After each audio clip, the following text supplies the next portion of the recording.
ರಾಷ್ಟ್ರಪತಿಗಳ ಭಾಷಣದ ವಂದನಾ ನಿರ್ಣಯದ ಮೇಲೆ ನಿನ್ನೆ ಸೋಮವಾರ ಲೋಕಸಭೆಯಲ್ಲಿ ರಾಹುಲ್ ಗಾಂಧಿ ಅವರು 1 ಗಂಟೆ 40 ನಿಮಿಷ ಮಾತನಾಡಿದ್ದಾರೆ, ಭಾಷಣವನ್ನು ಮಾಡಿದ್ದಾರೆ. ವಿರೋಧ ಪಕ್ಷದ ನಾಯಕರಾಗಿ ಲೋಕಸಭೆಯಲ್ಲಿ ರಾಹುಲ್ ಗಾಂಧಿ ಅವರು ಮಾಡಿದ ಮೊದಲ ಭಾಷಣ.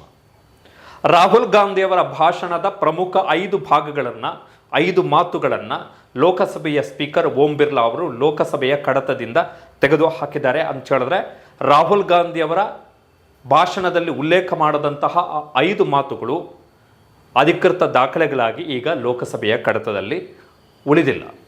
ಆ 5 ಮಾತುಗಳು ಯಾವುವು? ಮೊದಲನೆಯದಾಗಿ RSS ಮತ್ತು BJPಯ ಬಗ್ಗೆ ರಾಹುಲ್ ಗಾಂಧಿ ಅವರು ಆಡಿರುವಂತಹ ಮಾತು. RSS ಮತ್ತು BJP ತಮ್ಮನ್ನು ತಾವು ಹಿಂದೂಗಳಂತ ಕರೆದುಕೊಳ್ತಾರೆ, ಆದರೆ ಅವರು ಹಿಂಸಾಚಾರದಲ್ಲಿ, ದ್ವೇಷದಲ್ಲಿ ಮತ್ತು ಸುಳ್ಳು ಹಬ್ಬಿಸುವುದರಲ್ಲಿ ತೊಡಗಿಸಿಕೊಂಡಿದ್ದಾರೆ ಎನ್ನುವಂಥ ಆರೋಪವನ್ನು RSS ಮತ್ತು BJPಯ ವಿರುದ್ಧ ಹಿಂದುತ್ವದ ವಿಚಾರಕ್ಕೆ ಬಂದಂತಹ ಸಂದರ್ಭದಲ್ಲಿ ರಾಹುಲ್ ಗಾಂಧಿ ಅವರು ಮಾಡಿದರು.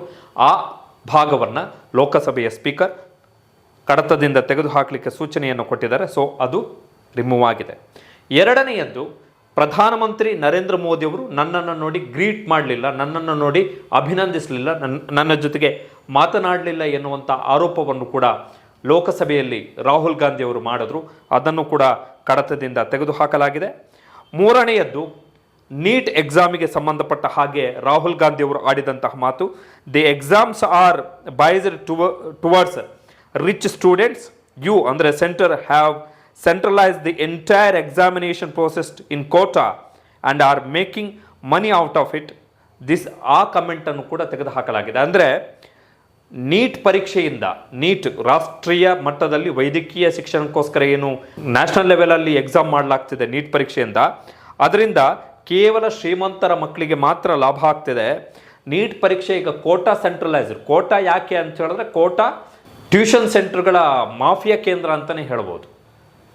ಕೋಟಾ, ರಾಜಸ್ಥಾನದ ಕೋಟಾ, ಅಲ್ಲಿಗೆ ಸೆಂಟ್ರಲೈಸ್ ಆಗಿದೆ ಮತ್ತು ಇದರಿಂದ ಹಣವನ್ನು ಮಾಡಲಾಗ್ತಿದೆ, ದುಡ್ಡು ಮಾಡಲಾಗ್ತಿದೆ ಎನ್ನುವಂಥ ಆರೋಪವನ್ನು ಮಾಡಿದ್ರು. ಸೊ ಅದನ್ನು ಕೂಡ ತೆಗೆದುಹಾಕಲಾಗಿದೆ. ನೀಟ್ ಬಗ್ಗೆ ರಾಹುಲ್ ಗಾಂಧಿ ಅವರು ಮಾಡಿದಂತಹ ಟಿಪ್ಪಣಿಯನ್ನು ಕೂಡ ತೆಗೆದುಹಾಕಲಾಗಿದೆ. ವಿಶೇಷ ಏನು ಅಂತ ಹೇಳಿದ್ರೆ, ಓಂ ಬಿರ್ಲಾ, ಸ್ಪೀಕರ್ ಓಂ ಬಿರ್ಲಾ ಕೂಡ ಕೋಟಾ ಲೋಕಸಭಾ ಕ್ಷೇತ್ರದ ಪ್ರತಿನಿಧಿ. ಇನ್ನು ಸಿಖ್ಖರು, ಮುಸಲ್ಮಾನರು ಮತ್ತು ಕ್ರಿಶ್ಚಿಯನ್ನರ ಬಗ್ಗೆ ನರೇಂದ್ರ ಮೋದಿ ಅವರ ಸರ್ಕಾರ ತಾರತಮ್ಯ ಮಾಡ್ತಾ ಇದೆ, ಅವ್ರ ಮೇಲೆ ದ್ವೇಷವನ್ನು ಕಾಡ್ತಾ ಇದೆ ಅಂತೇಳಿ ರಾಹುಲ್ ಗಾಂಧಿ ಅವರು ಆರೋಪವನ್ನು ಮಾಡಿದರು. ಅದನ್ನು ಕೂಡ ತೆಗೆದುಹಾಕಲಾಗಿದೆ. ಅಗ್ನಿವೀರ್ ಬಗ್ಗೆ ರಾಹುಲ್ ಗಾಂಧಿ ಅವರು ಮಾತನಾಡಿದರು. BJP's Agniveer is not A scheme for the army but for the PMO. ಅಂದರೆ ಈ ಅಗ್ನಿವೀರ್ ಯೋಜನೆ, BJP ಅಗ್ನಿವೀರ್ ಯೋಜನೆ ಏನಿದೆ, ಅದು ಸೇನೆಗೆ ಮಾಡಲಾದಂತಹ ಯೋಜನೆ ಅಲ್ಲ, ಅದು ಪ್ರಧಾನಮಂತ್ರಿಯವರಿಗೋಸ್ಕರ ಮಾಡಲಾದಂತಹ ಯೋಜನೆ ಎನ್ನುವಂತಹ ಟೀಕೆಯನ್ನು ಮಾಡಿದ್ರು. ಅದನ್ನು ಕೂಡ ತೆಗೆದುಹಾಕಲಾಗಿದೆ. ಸೊ ಪ್ರಮುಖ 5 ಮಾತುಗಳನ್ನು ಲೋಕಸಭೆಯ ಕಡತದಿಂದ ಸ್ಪೀಕರ್ ಅವರು ತೆಗೆದುಹಾಕಲಿಕ್ಕೆ ಸೂಚನೆಯನ್ನು ಕೊಟ್ಟಿದ್ದಾರೆ. ಅದನ್ನು ತೆಗೆದುಹಾಕಲಾಗಿದೆ ರಾಹುಲ್ ಗಾಂಧಿ. ಇದಾದ ಬಳಿಕ ರಾಹುಲ್ ಗಾಂಧಿ ಅವರು ಇವತ್ತು ಮಾಧ್ಯಮಗಳಿಗೆ ಪ್ರತಿಕ್ರಿಯೆಯನ್ನು ಕೊಟ್ಟಿದ್ದಾರೆ. ಲೋಕಸಭೆಯ ಕಡತದಿಂದ ನಾನು ಹೇಳಿರುವಂತಹ ಸತ್ಯಗಳನ್ನು ತೆಗೆದುಹಾಕಬಹುದು, ಆದರೆ ಜನಸಾಮಾನ್ಯರಿಗೆ ನಾನು ಏನು ಹೇಳಿದ್ದೀನಿ ಸತ್ಯ, ಅದನ್ನು ತೆಗೆದುಹಾಕಕ್ಕೆ ಸಾಧ್ಯ ಇಲ್ಲ ಅಂಥೇಳಿ ಒಂದು.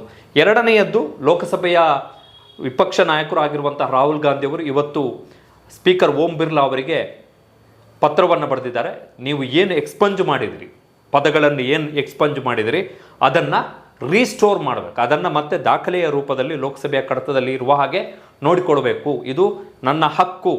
ನಾನು ಅನುಚಿತವಾದಂತಹ, ಇಂಡಿಸೆಂಟ್ ಆದಂತಹ ಅಥವಾ ಅಸಂಸದೀಯ ಪದಗಳನ್ನು ಲೋಕಸಭೆಯಲ್ಲಿ ಬಳಸಿಲ್ಲ. ನಾನು ಯಾವ ಸತ್ಯಗಳನ್ನು ಹೇಳಬೇಕಿತ್ತು, ಯಾವ ಸತ್ಯವನ್ನು ಹೇಳಬೇಕಿತ್ತು ಅದನ್ನು ಹೇಳಿದ್ದೀನಿ ಅಂಥೇಳಿ ಲೋಕಸಭೆಯ ಸ್ಪೀಕರ್ ಅವರಿಗೆ ಪತ್ರವನ್ನು ಬರೆದಿದ್ದಾರೆ ರಾಹುಲ್ ಗಾಂಧಿ ಅವರು. ಲೋಕಸಭೆಯ ಸ್ಪೀಕರ್ ಅವರಿಗೆ ಅಧಿಕಾರ ಇರುತ್ತೆ, ಅದು ಅವರ ವಿವೇಚನಾಧಿಕಾರ. ಒಂದು ವೇಳೆ ಆಕ್ಷೇಪಗಳು ಕೇಳಿ ಬಂದಲ್ಲಿ ಅಥವಾ ಲೋಕಸಭೆಯ ಸ್ಪೀಕರ್ಗೆ ಈ ಪದಗಳು ಅಸಂಸದೀಯ, ಅನುಚಿತ, ಸರಿಯಲ್ಲ, ಸೂಕ್ತ ಅಲ್ಲ ಅಂತ ಅನಿಸಿದರೆ ಆಗ ಆ ಪದಗಳನ್ನು ಕಡತದಿಂದ ತೆಗೆದುಹಾಕಲಿಕ್ಕೆ ಲೋಕಸಭೆಯ ಸ್ಪೀಕರ್ ಸೂಚನೆಯನ್ನು ಕೊಡ್ತಾರೆ, ಕಡತದಿಂದ ತೆಗೆದುಹಾಕ್ತಾರೆ. ಲೋಕಸಭೆಯ ಭಾಷಣದ ದಾಖಲೆಗಳಲ್ಲಿ ಆ ಪದಗಳು ಇರಲ್ಲ. ಅಂದ ಹಾಗೆ ರಾಹುಲ್ ಗಾಂಧಿಯವರ ಭಾಷಣದ ತುಣುಕುಗಳನ್ನು ಲೋಕಸಭೆಯ ಕಡತದಿಂದ ತೆಗೆದುಹಾಕ್ತಾ ಇರುವಂಥದ್ದು ಇದೇ ಮೊದಲಲ್ಲ. ಎಲ್ರಿಗೂ ಗೊತ್ತಿದೆ, 2023 ಅಂದರೆ ಕಳೆದ ವರ್ಷ ಫೆಬ್ರವರಿಯಲ್ಲಿ ಲೋಕಸಭೆಯಲ್ಲಿ ರಾಹುಲ್ ಗಾಂಧಿ ಅವರು ಒಂದು ಅದ್ಭುತ ಭಾಷಣವನ್ನು ಮಾಡಿದ್ರು. ಅದರಲ್ಲಿ ಅದಾನಿ, ಅಂಬಾನಿ, ಮೋದಿ ವಿದೇಶಿ ಪ್ರವಾಸದಿಂದ ಯಾರಿಗೆಲ್ಲ ಲಾಭ ಆಯಿತು, ಮೋದಿ ಸರ್ಕಾರದ ಯೋಜನೆಗಳಿಂದ ಹೇಗೆ ಲಾಭ ಆಯಿತು, ಹೇಗೆ CBI, ED, IT ಮೋದಿ ಸರ್ಕಾರ ಇಬ್ಬರಿಗೋಸ್ಕರ, ಮೋದಿ ಮತ್ತು ಅದಾನಿ ಮತ್ತು ಅಂಬಾನಿಗೋಸ್ಕರ ಹೇಗೆ ಬಳಸ್ಕೊಳ್ತು ಎನ್ನುವಂತಹ ವಿವರವಾದಂತಹ ಮಾತನ್ನು ಲೋಕಸಭೆಯಲ್ಲಿ ರಾಹುಲ್ ಗಾಂಧಿ ಅವರು ಆಡಿದರು. ಆ ಭಾಷಣದಲ್ಲೂ ಕೂಡ ಆವಾಗ 53 ನಿಮಿಷ ರಾಹುಲ್ ಗಾಂಧಿ ಅವರು ಮಾತನಾಡಿದರು 2023 ಫೆಬ್ರವರಿಯಲ್ಲಿ. ಆ 53 ನಿಮಿಷದ ಭಾಷಣದಲ್ಲಿ ರಾಹುಲ್ ಗಾಂಧಿ ಅವರು ಆಡಿದಂತಹ 18 ಮಾತುಗಳನ್ನು ಲೋಕಸಭೆಯ ಸ್ಪೀಕರ್, ಇದೇ ಸ್ಪೀಕರ್ ಓಂ ಬಿರ್ಲಾ, ಆಗಲೂ ಕೂಡ ಇವರೇ ಇದ್ದಿದ್ದು, ಇವರು ರಿಮೂವ್ ಮಾಡ್ತಾರೆ. ಅದರಲ್ಲಿ ಪ್ರಧಾನಿ ನರೇಂದ್ರ ಮೋದಿ ಅವರಿಗೆ ಕೇಳಲಾದಂತಹ ಪ್ರಶ್ನೆಗಳನ್ನು ರಿಮೂವ್ ಮಾಡಲಾಯಿತು ರಾಹುಲ್ ಗಾಂಧಿ ಅವರ ಭಾಷಣದಿಂದ. ಮೋದಿ ಮತ್ತು ಅದಾನಿಗೆ ಹೇಗೆ ಗುಜರಾತ್ನಿಂದ ನಂಟು ಇತ್ತು ಅಂಥೇಳಿ ಸಮಗ್ರವಾಗಿ ವಿವರಣೆಯನ್ನು ಕೊಟ್ಟಿದ್ದರು ರಾಹುಲ್ ಗಾಂಧಿ ಅವರು ಲೋಕಸಭೆಯಲ್ಲಿ. ಆ ಅಂಶವನ್ನು ಕೂಡ ತೆಗೆದು ಹಾಕಲಾಯಿತು. ಮೋದಿಯವರ ವಿದೇಶಿ ಪ್ರವಾಸದಿಂದ ಹೇಗೆ ಅದಾನಿ ಅಂಬಾನಿಗೆ ಲಾಭ ಆಯಿತು ಎನ್ನುವಂಥದ್ದನ್ನು ಕೂಡ ರಾಹುಲ್ ಗಾಂಧಿ ಅವರು ಹೇಳಿದ್ರು.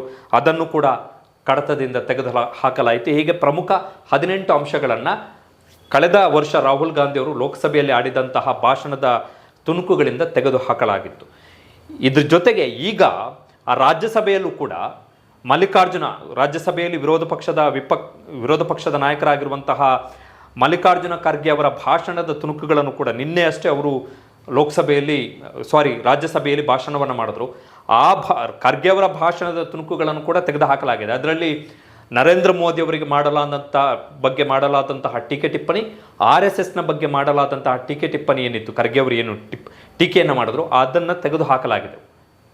ಖರ್ಗೆ ಅವರಿಗೂ ಕೂಡ ಅಷ್ಟೇ, ನಾಟ್ ಎ ಫಸ್ಟ್ ಟೈಮ್, ಕಳೆದ ವರ್ಷ ಕೂಡ ಖರ್ಗೆ ಅವರ ಭಾಷಣದ ತುಣುಕುಗಳನ್ನು, ಕೆಲವೊಂದಿಷ್ಟು ಅಂಶಗಳನ್ನು ರಾಜ್ಯಸಭೆಯ ಕಡತದಿಂದ ತೆಗೆದು ಹಾಕಲಾಗಿತ್ತು. So it's not A new tendency. ಈಗ ಸರ್ಕಾರಕ್ಕೆ ಯಾವುದು ಮುಜುಗರ ತರುತ್ತೆ, BJPಗೆ ಯಾವುದು ಮುಜುಗರ ತರುತ್ತೆ, RSSಗೆ ಯಾವುದು ಮುಜುಗರ ತರುತ್ತೆ, ಅದನ್ನು ವಿರೋಧ ಪಕ್ಷದ ಸಂಸದರು ಅಥವಾ ನಾಯಕರು ಏನಾದರೂ ಆಡಿದ್ರೆ ಅದನ್ನು ಲೋಕಸಭೆಯ ಕಡತದಿಂದ ಲೋಕಸಭೆಯ ಸ್ಪೀಕರ್ ತೆಗೆದು ಹಾಕಕ್ಕೆ ಕೇಳ್ತಾರೆ. ರಾಜ್ಯಸಭೆಯ ಕಡತದಿಂದ ರಾಜ್ಯಸಭೆಯಲ್ಲಿ ಸಭಾಪತಿ ಆಗಿರ್ತಕ್ಕಂತಹ ಉಪರಾಷ್ಟ್ರಪತಿಗಳು ಹೇಳ್ತಾ ಇದ್ದಾರೆ ತೆಗೆದು ಹಾಕಿ ಇದು ಮುಜುಗರ ತರುತ್ತೆ ಅಂಥೇಳಿ, ಇದು ಅಸಂಸದೀಯ ಅಂತ. ಮೋದಿ ಅವರ ಬಗ್ಗೆ ಮಾತಾಡುವಂಥದ್ದು ಕೂಡ ಅಸಂಸದೀಯ ಅನ್ನುವಷ್ಟರ ಮಟ್ಟಿಗೆ ಪರಿಸ್ಥಿತಿ ಬಂದು ನಿಂತಿದೆ ನಮ್ಮ ಸಂಸದೀಯ ವ್ಯವಸ್ಥೆಯಲ್ಲಿ. ಅಚ್ಚರಿ ಏನಿಲ್ಲ. ಈಗ ನಿನ್ನೆ ರಾಹುಲ್ ಗಾಂಧಿ ಅವರೇ ಹೇಳಿದ್ರು ಓಂ ಬಿರ್ಲಾ ಅವರ ಬಗ್ಗೆ, ನೀವು ಸ್ಪೀಕರ್ ಆಗಿ ನೀವು ಕಸ್ಟೋಡಿಯನ್, ಈ ಸದನದ ನಾಯಕತ್ವ ನಿಮ್ಮ ಕೈಯಲ್ಲೇ ಇರುತ್ತೆ, ಅದರ ಚಲಾಯಿಸುವಂಥದ್ದು, ಅದರ ಚಾಟಿ ಎಲ್ಲವೂ ಕೂಡ ನಿಮ್ಮ ಕೈಯಲ್ಲಿರುತ್ತೆ. ನೀವು ಸ್ಪೀಕರ್, ಲೋಕಸಭೆಯ ಮಾಸ್ಟರ್ ಆಗಿ, ಲೋಕಸಭೆಯ ಕಸ್ಟೋಡಿಯನ್ ಆಗಿ ನೀವು ನರೇಂದ್ರ ಮೋದಿ ಅವರ ಎದುರು ತಲೆಬಾಗುವಂಥದ್ದು ಸರಿಯಲ್ಲ ಅಂತ ಹೇಳಿದರು. ಸೊ ಅದರ ಅರ್ಥ ಏನು ಅಂತ ಹೇಳಿದ್ರೆ, ಸರ್ಕಾರ ಹೇಳೋದಾಗಿ ನೀವು ಕೇಳಕ್ಕೆ ಹೋಗಬೇಡಿ ಅಂತ. ಬಟ್ ಓಂ ಬಿರ್ಲಾ ಅವರ ಅನಿವಾರ್ಯತೆಗಳು, ಸ್ಪೀಕರ್ಗೆ ಯಾವುದೇ ಪಕ್ಷ ಅಂತ ಇರಲ್ಲ, ಸ್ಪೀಕರ್ಗೆ ಯಾವುದೇ ಪಕ್ಷ ಇರಲ್ಲ. Speaker master of the house.